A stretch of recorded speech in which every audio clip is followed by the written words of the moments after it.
귀정문화사가 제공하는 3.1교회 전병욱 목사님의 청년연합부흥집회 실황 녹음 테이프 꿈.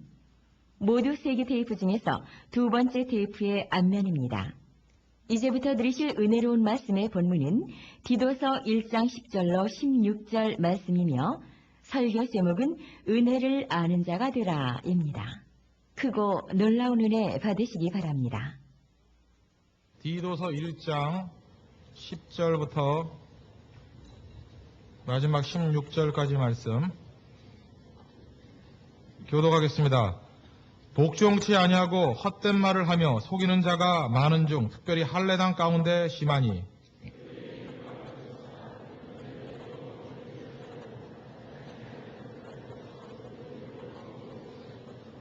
그레데인 중에 어떤 선지자가 말하되 그레데인들은 항상 거짓말장이며 악한 짐승이며 배만 위하는 게으름장이라 하니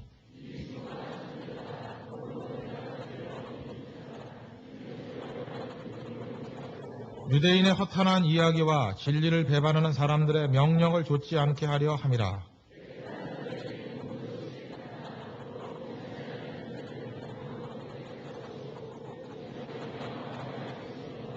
다 하시겠습니다. 저희가 하나님을 시인하나 행위로는 부인하니 가증한 자요 복종치 아니하는 자요 모든 선한 일을 버리는 자니라. 아멘. 네, 오늘은 은혜를 아는 자라는 제목으로 하나님 말씀 증거하도록 하겠습니다. 저는 개인적으로 3.1교회 부임한 지 이제 6년이 지났고 7년째를 맞이하고 있습니다. 제가 3.1교회 처음 부임해가지고 했던 일이 뭐냐? 제일 중요한 게 꿈이다. 제일 중요한 게 비전이다. 그래서 하여튼 기회만 되면 꿈과 비전을 제시하려고 노력을 많이 했습니다. 그래서 진짜 꿈과 비전이 이루어지는 것 같은 느낌을 받을 때도 있었습니다. 근데 제가 참 이상하게 생각했던 게 뭐냐 하면은 저는 우리 교회만 꿈과 비전에 대해서 강조하는 줄 알았는데 다른 교회를 가보니까 그 교회들도 역시 꿈과 비전을 다 강조하더라는 것입니다. 뭐 수련회 가보면은 청년부 수련회 가보면 전부 다 비전이라는 단어, 드림이라는 단어가 빠진 데가 없더라는 거예요. 비전 앤 비전, 비전 2000, 비전 21, 뭐 드림 앤 드림. 하여튼 비전하고 드림이 빠지면 아무것도 안 되는 것 같이 그렇게 얘기하는 것들을 봤습니다. 그래서 제가 이상하게 여겼습니다. 왜 여기저기서 이구동성으로 다 꿈과 비전을 얘기하고 있는데 왜 꿈을 이루는 그런 꿈의 성취자들이 적은가? 제가 내린 결론이 있습니다. 그건 꿈에 대한 대가를 치르지 않기 때문이구나. 그래서 제가 한 3년 전부터 그렇게 강조했던 내용들이 뭐냐? 꿈도 중요하다. 그러나 꿈에 대한 대가를 치르는 것이 훨씬 더 중요하다. 대가의 중요성. 그걸 제가 뼈저리게 느끼게 되었습니다.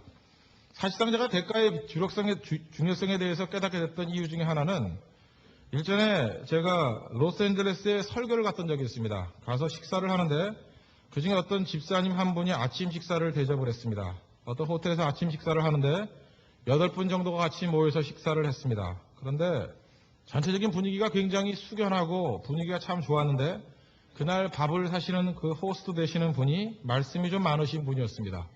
듣고 싶지도 않은데 계속해서 떠들고 계속해서 웃기지도 않는데 썰렁한 분위기를 만들음에도 불구하고 목사라는 이유 때문에 참고 있었습니다.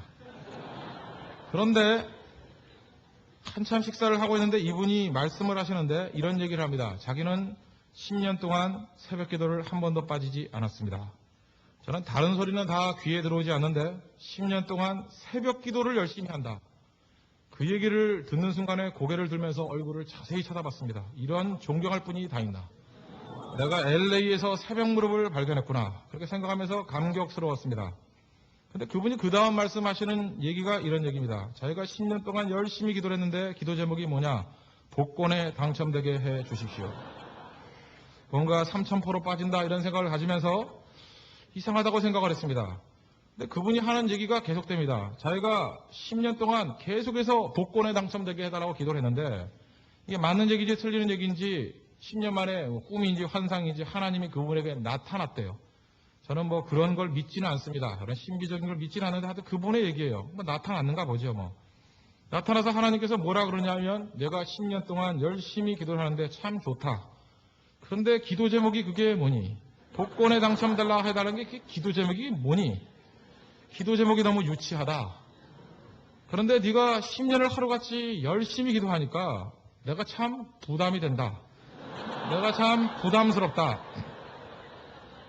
하나님이 상당히 부담을 느꼈다 이렇게 얘기를 하면서 내가 네 꿈에 네 기도하는 내용들에 대해서 내가 들어줄지 안 들어줄지 심각히 고려하고 있는데 나도 너에게 마지막으로 한 가지 부탁 좀 하자.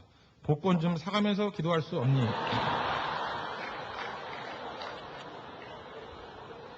저는 이 얘기에 대해서 이거는 농담이라고 생각을 했습니다. 뭐 그럴 리가 없을 건데.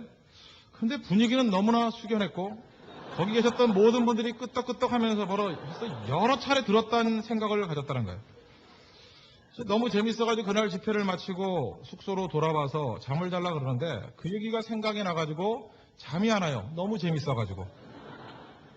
근데 제가 곰곰이 생각해 보니까 그분의 얘기가 남 얘기가 아니라 우리 자신의 얘기가 될 수도 있다 그런 생각을 가졌습니다. 실제로 우리는 무슨 얘기를 합니까? 꿈 얘기 밤낮 합니다. 그러면서 실제로 우리의 삶들을 보면 꿈에 대한 대가는 하나도 안 치러요. 하나도. 그래서 그때 제가 뼈저리게 느낀 게 있습니다.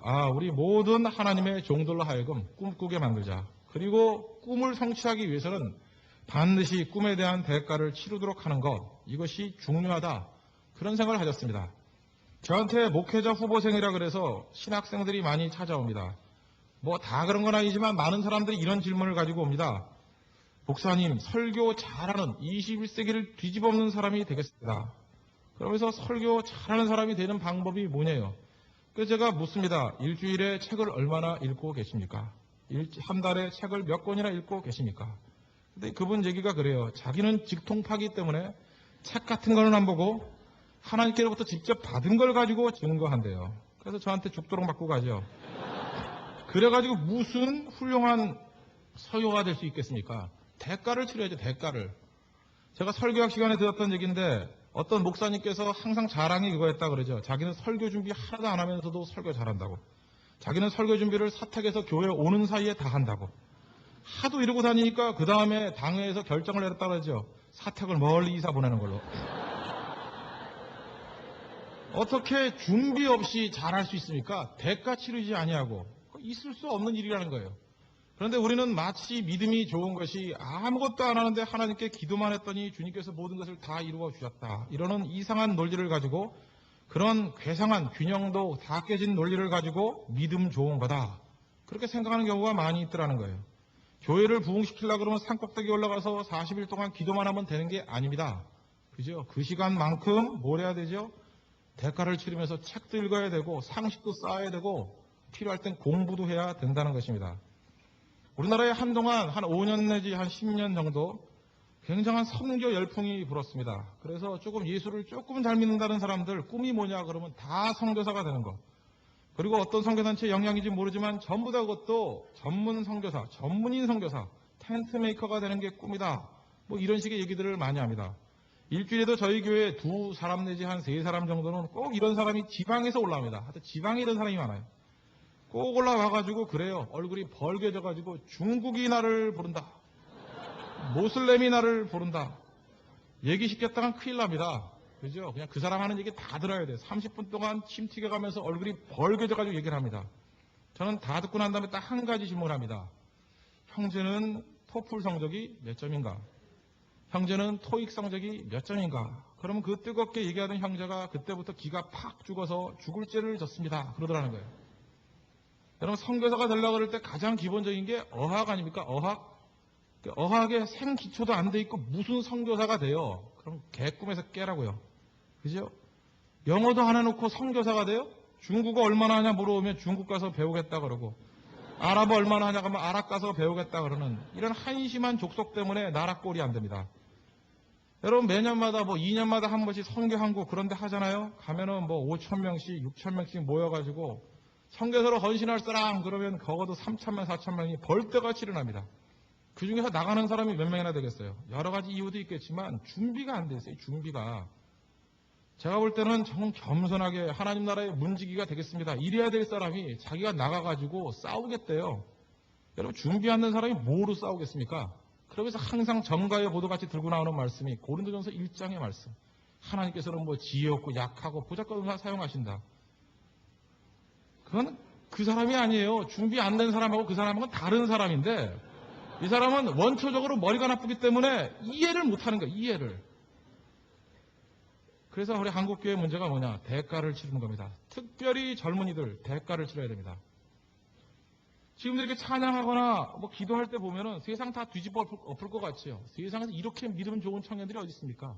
찬양도 펄쩍펄쩍 뛰면서 손 들고 침 튀겨가면서 내가 그런 사람 중에 상당수가 보면요. 자기 밥벌이도 못하는 사람을 너무 많이 봤어요. 참 문제 아닙니까? 문제? 세상에서 강한 사람 돼야 됩니다. 대가를 치러야 돼요. 여러분 선교한다 한마디 해놓고 난 다음에 선교사가 되기 위해서는요. 적어도 10년 동안 뼈를 깎는 고통에 싸움들을 벌여야 됩니다. 그거 있어야 된다는 거예요. 우리 너무 쉽게 뭘 다 이루려고 그래. 쉽게. 저는 지금도 제가 6년 지났는데 이런 생각을 했습니다. 제가 3.1교회에서 6년 동안 지냈던 일들, 뭐 하나님의 은혜 가운데 참 평탄하게 잘 지냈다 이렇게 생각 드는데 제 생각엔 6년이 한 60년 지난 것 같은 생각이 듭니다. 근데 다시 하라면 못할 것 같아요. 솔직한 심정으로. 다시 하라면 못할 것 같아요. 저로서는 굉장히 힘들었거든요. 힘들고 고난이었고 어떤 때 하나님 앞에 진짜 엎드려 운 적도 많았습니다. 주님, 내가 이렇게 괜히 힘 있는 척하고 강한 척한데 힘들어 죽는 거 아시죠? 그러면서 도망칠까요? 그냥 죽여주시죠. 이 새끼 죽여달라는 기도를 잘해요. 그래서 안 죽는가 봐요. 하여튼 하나님이. 제가 하나님 앞에 정말로 뼈저리게 배운 거 하나는 이겁니다. 꿈에 대한 대가를 치러야 된다는 거. 부흥도 마찬가지입니다. 우리가 대가를 치르는 청년들이 여기서 5천 명만 나온다 그래도 한국 정도는 뒤집어 엎어질 거라고 저는 확신합니다. 여러분 꿈에 대한 대가를 치르는 종들 되기를 바랍니다. 문제는 뭐냐? 이렇게 꿈에 대한 대가를 치르라. 이렇게 열심히 증거해서 교회가 상당히 부흥했습니다. 많은 숫자가 모였습니다. 정말 100명도 안 되는 숫자에서 이제는 2,000명 이상 넘어서는 많은 사람들이 부흥하는 그리고 청년들이 모여든다라는 교회가 되었습니다. 제가 작년에 6년, 이제 금년이 제가 안식년째거든요. 안식년째가 되면서 제가 하나님 앞에 한번 깊이 묵상을 해봤습니다. 이제 목회 2번째 텀이 되는데 내가 과연 하나님 앞에서 올바른 목회를 하고 있는 것인가? 내가 과연 싹구는 아닌가? 내가 선한 목자인가? 저한테 하루에도 메일이 2통씩은 와요. 평균. 너는 싹군이다. 그런 메일이 와요. 너는 싹군이다. 하여튼 한국 사람도 참 많더라고요. 외국에서도 막 와요. 너는 싹군이다. 그리고 한 98명 정도가 너는 선한 목자다. 그래서 나를 위로해주고. 근데 저는 그런 비난에 대해서 그걸 새겨 듣게 돼요. 아, 맞아. 싹군일 수도 있겠구나. 그래서 제가 하나님 앞에 기도해 봤습니다. 하나님, 제가 어떤 목회라는 것은 그 사람의 모습을 통해서 발견되는 게 아니라 성도를 통해서 양떼를 보면은 정확히 알 수 있다 그랬는데 우리 양떼가 정말 하나님이 원하시는 모습의 양떼들입니까? 제가 그걸 질문하게 됐어요. 우리 청년들과 우리 교인들을 살펴보니까 정말 똑똑합니다. 똑똑하고 논리 있고 아는 거 많고 또 책들도 많이 읽고 뭐 악작 같아. 뭐 하자 그러면 그냥 밤새워 하고 왜냐? 꿈에 대한 대가를 치르는 자들이기 때문에. 그런데 이렇게 똑똑은 한데 제가 느낀 게 뭐냐 하면은 아무리 생각해봐도 하나님이 원하시는 100%의 모습은 아닌 것 같아요. 왜냐? 은혜를 모르는 것 같아요. 은혜를. 그저 가장 중요한 은혜. 하나님의 은혜를 모르는 것 같아요. 제가 원하는 모습은 이런 거였습니다. 하나님 원하시는 모습이 이런 걸 거다. 저 은혜 안에서 눈물을 뚝뚝뚝 흘리고 은혜 앞에서 전인격이 흔들리고 또 은혜 앞에서 감격하는 모습. 그리고 정말 예수님의 그 성품을 닮아가는 모습들. 근데 이 목사가 성품이 별로 안 좋아서 그런지 모르겠는데 다 저하고 똑같아요. 다 똑같고 모나고. 그래서 제가 느낀 게 뭐냐면 아 이거는 아니군요. 이건 아니군요. 하나님의 정말 기뻐하시는 모습으로 변화가 되기를 원합니다. 그런 생각을 가지고 제가 고민을 했습니다. 이렇게 가서는 안 되겠다. 제가 그래서 그때 하나 깨달았던 게 뭐냐면 이런 거였습니다. 이런 생각도 한번 해봤어요. 더 큰 비전을 한번 줘볼까. 이제 우리가 뭐 동남아시아 이 정도가 아니라 세계를 뒤집어 엎자. 지구본 하나씩 다 나눠주고 돌려가면서 기도할까. 아니면은 이불보를 세계의 지도를 그려놓은 걸 해가지고 누워 자면서 찝을 때마다 이 나라 주십시오. 이것도 내 땅. 별의별 생각을 다 해봤는데 그것도 아닌 것 같아요. 마음에 차지가 않습니다. 그렇게 고민을 하고 있는 중에 저희가 하나님께서 주신 축복이 몇 가지가 있는데 첫 번째 축복이 뭐냐. 참 좋은 책 하나를 보게 됐습니다. 우리 교회에서 미국으로 시집을 간 김진경이라는 자매가 있는데 뉴욕에서 만났습니다. 비행기 안에서 읽으라 그러면서 책을 한 권 줍니다. 그 책이 뭐냐면 필립 얀 씨가 썼던 What's Amazing About Grace 그런 책이었습니다. 그 책은 좋은 책입니다. 그러나 제가 동의하지 못할 부분도 있어요. 그 한 3장인가 4장쯤 가면 이 필립 얀 씨는 동성 연애자들을 용납하는 것을 은혜라고 생각해요. 나 이건 도저히 이해 못하겠습니다. 동성 연애자는 죽여버려야지 그걸 왜 놔둡니까? 그걸. 하여튼 그 부분은 내가 별 동의를 못하지만 그래도 상당히 많은 부분에서 참 은혜가 중요하구나. 저 어떤 의미에서 목회의 방향을 잡았습니다. 우리 교인들 정말 은혜를 아는 자를 만들어야 되겠구나. 그러고 난 다음에 그 책을 다 읽고 난 다음에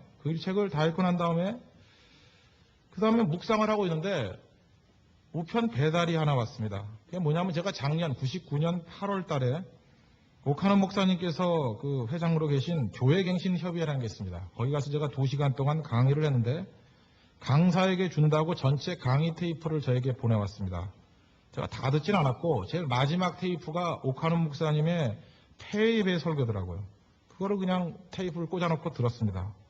근데 이게 우연의 일치라고 생각하지 않습니다. 저는 하나님의 섭리라고 생각합니다. 그 오카노 목사님의 설교의 주제가 뭐였느냐? 그게 은혜였어요. 은혜. 그리고 제가 그때 순서대로 성경을 쭉 읽고 있는데 읽던 성경이 어디냐면 그게 스가랴서였습니다. 여러분 스가랴서의 주제가 뭔지 아십니까? 그것도 은혜예요. 은혜. 그래서 하나님께서 새로운 목회의 목표와 방향을 정해주시고 계시는구나. 우리에게 필요한 건 은혜구나. 저는 우리 교회뿐만 아니라 우리 모든 사람에게 다 필요한 게 전 은혜라고 생각합니다. 여러분 한번 묻고 싶습니다. 여러분 은혜가 뭔지 압니까? 은혜가 뭔지 압니까? 많은 사람들이 예수를 10년 믿었다, 20년 믿었다 그러면서도 잠깐만 먼지만 날리는 이유가 뭐냐? 은혜가 뭔지를 몰라요.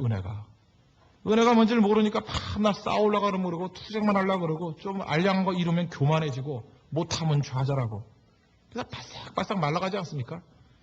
저는 다른 사람은 둘째치고 간에 가장 은혜가 필요한 사람이 제 자신이었어요.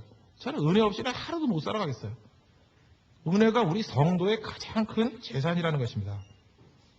그런데 재밌는 것은 은혜는요. 초대교회도 그렇고 지금도 그렇고 항상 조롱당했습니다. 무시당했습니다. 그리고 은혜를 주장하는 사람은 뭔가 모르게 좀 무식해 보여요. 그죠? 이상해요? 은혜 그러면 은혜가 충만한 그러면 무식한 사람 같이 보이고 그죠? 뭐 다른 찬양 여기 우리 함께 모여 이런 거 부르면 유식해 보이고 이런다고 영어로 부르면 괜히 잘난 척하려고 영어로 부르고 이런 사람들 보면은 참 은혜로 멀었구나. 은혜가 멀었구나. 이런 생각을 갖습니다. 초대교회 당시에도 은혜를 무시하고 율법의 의만을 강조하는 사람들이 있었습니다. 그 사람들이 누굽니까? 율법주의자들이 그랬다는 거예요. 율법주의자들이. 우리가 하나님 앞에서 많은 사람들이 예수를 잘 믿는다고 생각하면서 실제로 하는 행동들을 보면 다 은혜를 무시하며 살아갑니다. 무시하며. 예를 한번 들어볼까요? 누가복음 15장에 보면은 돌아온 탕자의 비유가 나옵니다. 여러분 마음속에 용납이 됩니까? 집안에 있는 형은 왜 도외시하고 나가서 허랑방탕하게 놀다 온 그런 녀석을 왜 받아줘? 성경 말씀이니까 그냥 넘어가는 거지. 우리 삶 속에서 만약에 이런 일이 있다 그러면 전부 다 사람들이 그걸 제거해버리자 그럽니다. 또 한 가지 여러분 이거는 좀 이해가 되지만 거의 교회에서 설교 듣지도 않았던 설교가 있죠. 그런 청지기 비유. 아침에 온 사람도 한 데나리온, 점심에 온 사람도 한 데나리온, 저녁 늦게 온 사람도 다 똑같이 한 데나리온. 여러분 이거 어떻게 설명할 겁니까? 어떻게? 그래서 목사님들이 막 설교를 하려고 막 짜냅니다. 아침에 온 사람은 아마 놀았을 것이다. 그죠? 점심에 온 사람은 아마도 사보타지 했을 것이다. 저녁에 온 사람이 1시간에서도 충성스럽게 했을 것이다. 성경에 그런 얘기 하나도 없어요. 다 똑같이 줬습니다. 다 똑같이. 그게 뭐예요? 은혜라고 은혜. 은혜는요 처음 오든지 마지막에 오든 다 똑같이 주는 게 은혜예요. 이 말씀을 보면서 많은 사람은 분노합니다. 이렇게 불공평할 수가 어딨냐고. 그 이유가 뭐죠? 전부 다 자기 자신은 아침에 온 사람이라고 생각을 한다고. 그렇지 않습니까? 그래서 저는 이 말씀을 볼 때마다 저는 항상 은혜를 받았어요.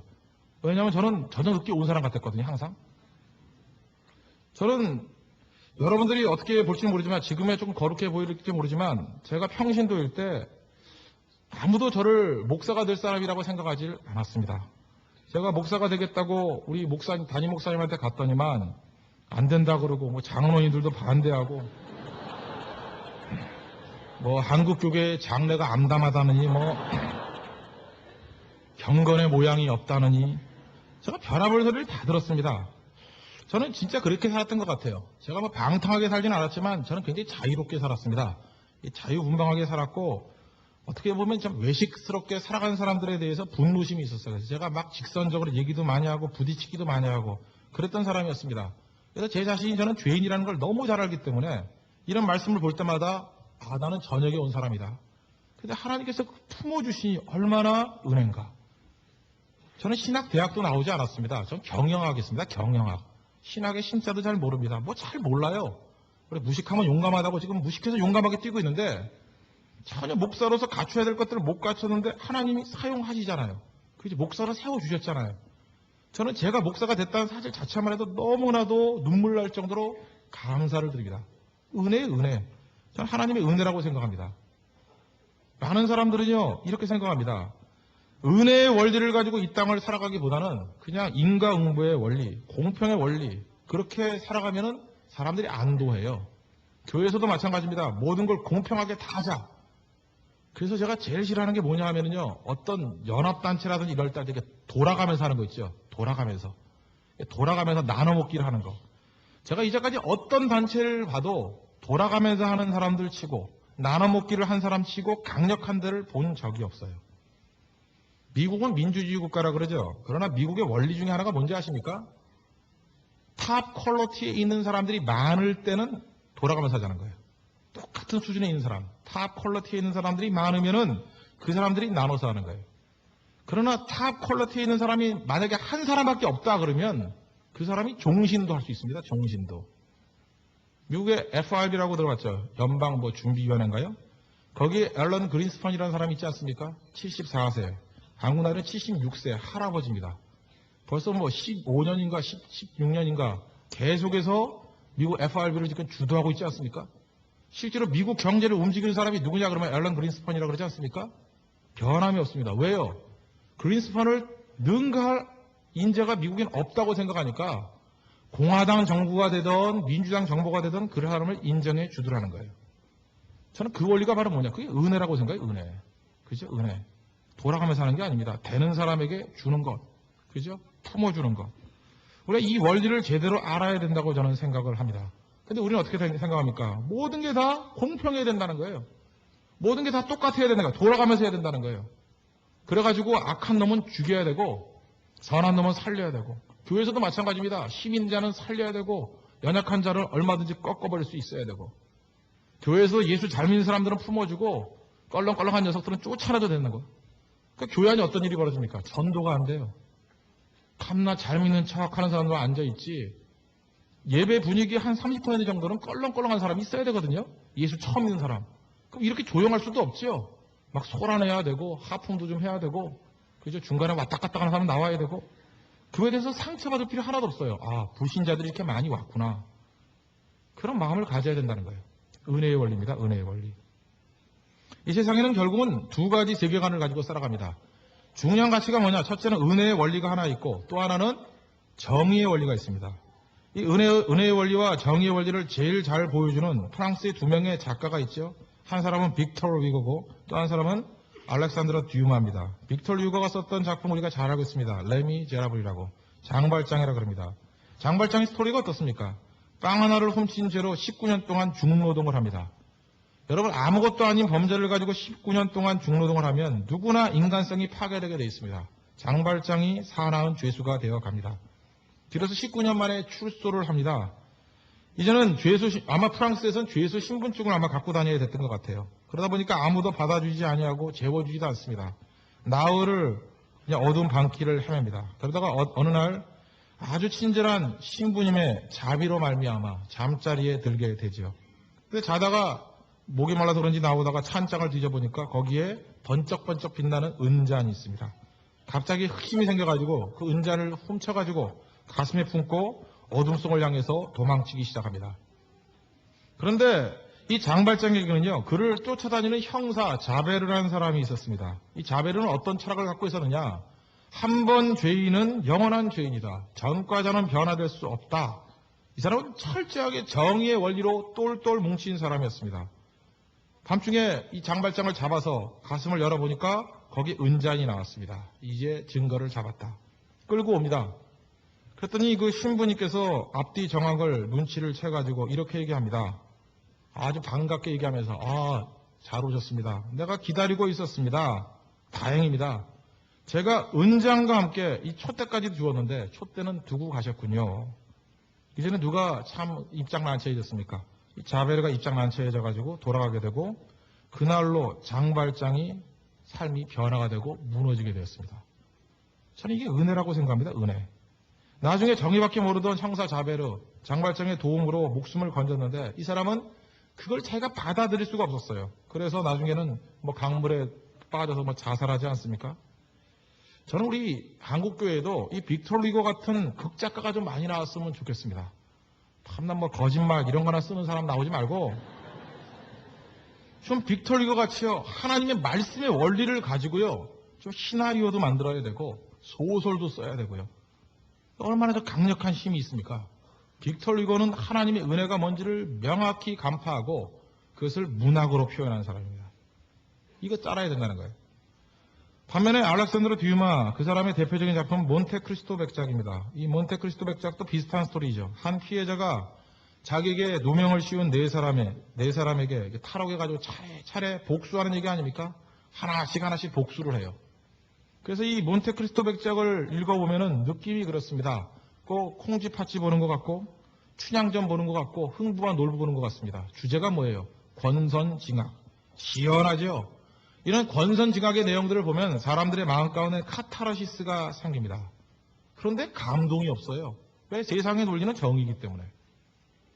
예수님께서 우리를 부르실 때 정의로운 자가 되라고 부른 게 아니라 은혜로운 자가 되라고 부르셨습니다. 지금부터 한 10년에서 20년 전에 우리 한국교회에 많이 팔렸던 책 중에 하나가 그 워치만니 시리즈 아닙니까? 그 워치만니 시리즈는 조심해야 읽어야 됩니다. 그 지방교회라 그래가지고 위트니스리, 그 2단의 일파가 나왔죠. 그러나 워치만니의 책들도 잘 읽어보면 괜찮은 책들이 좀 있어요. 제가 워치만니의 책을 읽는 가운데 하나 제가 기억에 남는 스토리가 이런 겁니다. 이 사람이 중국 사람 아닙니까? 중국에서 농사를 짓고 있는데 자기 집에 논에 논물이 있습니다. 근데 아침에 깨보니까 옆에 있는 사람이 자기 집에 있는 논에 있는 논물을 자기 논에다가 다 빼버렸어요. 얼마나 화가 납니까? 그래서 아침에 가가지고 막 멱살을 잡고 싸우면서 결국은 자기 집 논에다가 논물을 대놨습니다. 그러니까 이게 정의롭게 한 거죠. 그죠? 공평하게 모든 일을 다 이룬 겁니다. 밤에 자는데 마음이 편안하지가 않더라는 거예요. 이상하게 괴롭습니다. 이게 아닌데. 밤중에 자고 있는데 하나님의 감동이 왔다 그러죠. 하나님께서 이렇게 말씀을 하셨다 그러죠. 왜 너는 정의로운 사람에서 머무르려 그러느냐? 왜 위대한 자가 되지 않느냐? 왜 너는 위대한 자가 되지 않느냐? 그 감동을 받고 그 다음날 아침에 워치만니가 했던 일이 뭐냐? 아침 일찍 일어나가지고 먼저 자기와 싸웠던 그 상대편의 논에 있는 논에다가 물을 먼저 대주고 그 다음에 자기 집 논에다가 물을 댔다라는 거예요. 그랬더니 마음도 편안하더라는 거예요. 그 다음에 그 사실을 알았던 그 상대편 사람이 와가지고 미안하다고 사과하고 그래서 아주 좋은 이웃이 되었다. 그러면서 얘기하는 게 뭐냐? 이게 바로 위대함이다. 여러분 이 땅을 변화시키는 원리가 뭡니까? 저는 바로 이 위대한 원리, 은혜의 원리라고 생각합니다. 은혜의 원리. 정의는 분명히 선하고 의롭고 합리적인 힘이 있습니다. 그러나 은혜의 힘은 그것과 사뭇 다릅니다. 은혜는 사람을 변화시키는 능력이 있습니다. 이 세상의 질서를 변화시키는 초자연적인 능력이 있다는 것입니다. 여러분 예수를 믿으면서 이 땅을 살아가면서 교회의 문제가 뭐라고 생각하십니까? 저는 예수님을 10년, 20년 믿고 저도 장로교 아주 뿌리 깊은 집안에서 태어났습니다. 우리 할아버지 순교자입니다. 우리 아버지도 장로님이고 집안 사람들 우리 외갓집 같은 데 보면은 거기는 집사람 명함도 못 내놓고 다 장로예요. 다 목사고. 우리 친가집도 다 마찬가지입니다. 다 합쳐놓으면 목사가 조금 더 많은 것 같아요. 장로 전부 다. 권사 전부 다. 근데 그런 분들이 모여서 얘기하는 거, 또 예수 잘 믿는 사람들이 모여서 얘기하는 걸 보면은 항상 자기가 의로워요. 그래서 밤낮 누가 문제고. 제가 한번 여러분에게 묻고 싶습니다. 그렇게 여러분 하나님 앞에서 자신만만합니까? 저는 하나님 말씀을 읽을 때마다 느끼는 게 그거예요. 저는 하나도 자신만만하지 않아요. 저는 그래서 가끔마다 저한테 날라오는, 가끔도 아니죠. 날마다 날라오는 그런 비판의 메일들. 난 그게 하나님의 메시지라고 생각합니다. 그 읽으면서 회개를 많이 해요. 예, 지당하신 말씀입니다. 옳은 말씀입니다. 잠깐만 낮아질 수밖에 없잖아요. 그죠? 그게 다 맞는 얘기니까. 어떻게 내가 기도하라는 거 어떻게 하라는지 기도 좀 해라 전 목사 딱 써놓고 그러면 제가 알았습니다 하나님 그러면서 하나님 말씀 드리는 것이 읽고 전 지금도 그래요. 하나님 앞에서 정말 내세울 게 없어요. 여러분들이 어제도 제가 말씀드렸지만 저는 아침에 깨가지고 내가 목사라는 사실에 깜짝깜짝 놀래요. 이런 더러운 목사도 다 있나? 제가 밤낮 생각할 때 보면 되게 교활해요. 내가 이런 반응을 보이면 이 사람들이 이렇게 생각해 주겠지. 한번 머리만 걸리고 그래서 머리가 잠깐 빠지는가 봐요. 머리 걸리고 그리고 시시때때로 이렇게 볼 때마다 딱 그렇게 죄를 안 지려고 노력을 하거든요. 정말 발버둥을 쳐요. 발버둥을 치고 주님 내가 말씀대로 좀 살게 해주십시오. 내가 좀 말 조심하게 해주십시오. 내 행동 조심하게 해주십시오. 나는 뭐 생긴 것부터가 교만하다 그러면 좀 겸손하게 해주십시오. 별거 다 해도 잘 안 돼요. 거기다가 또 교활함이 있어가지고 11계명 들키지 않는 건 너무 잘하고 제가 이런 얘기를 한번 했더니 우리 교회 어떤 형제가 그러더라고요.